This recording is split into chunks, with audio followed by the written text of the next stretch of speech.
یزید حج بیت اللہ کے بعد مدینہ المنورہ آیا اور شراب کی ایک مجلس بپا کی۔ حضرت امام حسین رضی اللہ تعالی عنہ جب وہاں پہنچے تو شراب کی پھیلی ہوئی بدبو کو محسوس کرتے ہوئے فرمایا، یہ بو کیسی ہے؟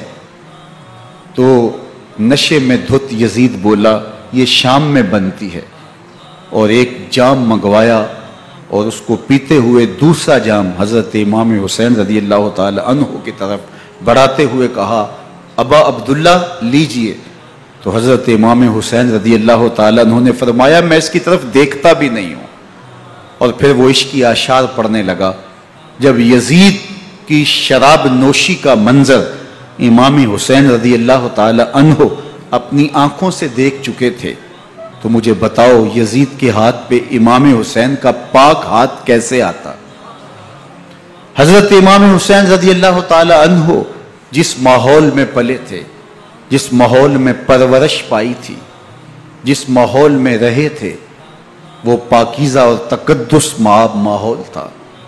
اور یزید کبھی اطراف دمشق میں، کبھی غوطہ میں، کبھی الخزرہ محل میں، اور کبھی کہاں اور کبھی کہاں داد عیش دیتا رہا اور لہو و لعب کے اندر مصروف رہا، اور اس کی زندگی ان چیزوں سے عبارت تھی۔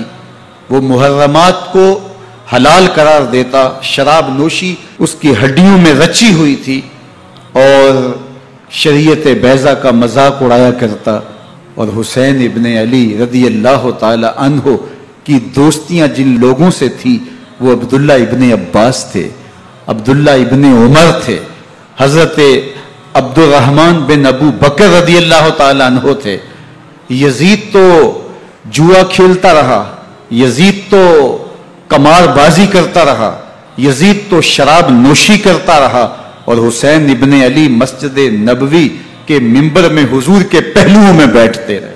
اللہ اکبر! حسین کے لیے پیغمبر کے سجدوں کو طول دیا جا رہا ہے۔ حضرت سیدہ فاطمہ الزہرا رضی اللہ تعالی عنہ کے گھر کے قریب سے گزرے تو حضرت امام حسین کے رونے کی آواز آ رہی تھی، تو آقا کریم علیہ السلام نے فرمایا کہ فاطمہ حسین کو چپ کرواؤ، الا تعلمی ان بقاءہ یوزینی، تو جانتی نہیں حسین کا رونا مجھے دکھ دیتا ہے۔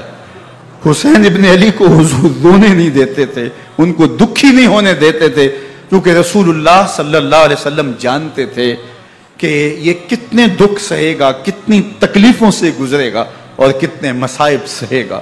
زمانے نے وہ گھڑیاں بھی دیکھیں کہ حضرت حذیفہ بن یمان رضی اللہ تعالی عنہ فرماتے ہیں کہ میں حضور کی خدمت میں نماز مغرب کی ادائیگی کے لیے حاضر ہوا، اور میں نے یہ اجازت خاص طور پہ اپنی ماں سے اس شرط پہ لی تھی کہ امی آپ مجھے اجازت دیں، میں حضور کی خدمت میں حاضر ہوتا ہوں، مغرب کی نماز بھی ادا کروں گا، اور پھر حضور سے عرض کروں گا حضور میرے لیے اور میری ماں کے لیے بخشش کی دعا کر دیجئے۔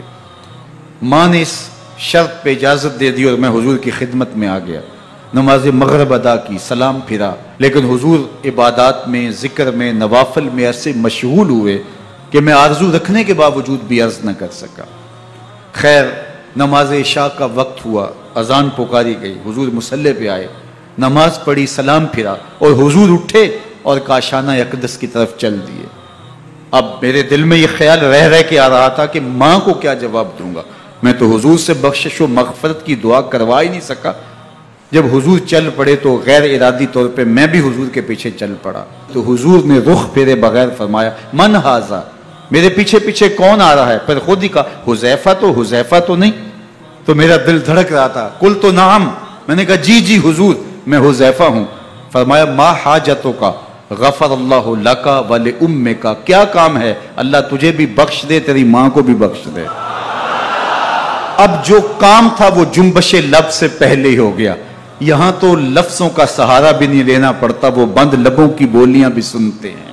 اقبال بولا ہے، فروغت صبح آثار و دہور، چشم تو بینندائے ما فی الصدور، تیری نظر تو سینوں کے چھپے راز بھی دیکھتی۔ تو کہا ما حاجتوں کا غفر اللہ لک ولامک، اللہ تجھے بخش دے، تیری ماں کی بھی مغفرت کر دے، کیا کام ہے؟ اب جو کام تھا وہ تو ہو گیا۔ تو میرے حضور نے ارشاد فرمایا حذیفہ سنو، ابھی ابھی ایک فرشتہ آیا ہے جو اس سے قبل دھرتی پر پہلے کبھی نہیں آیا، آج پہلی مرتبہ اللہ سے اجازت لے کے 2 کام کرنے آیا ہے۔ ایک تو مجھے سلام کرنے آیا ہے، اور دوسرا خوشخبری دینے آیا ہے کہ آپ کی بیٹی فاطمہ جنتی عورتوں کی سردار ہے، اور حسن اور حسین جنتی جوانوں کے سردار۔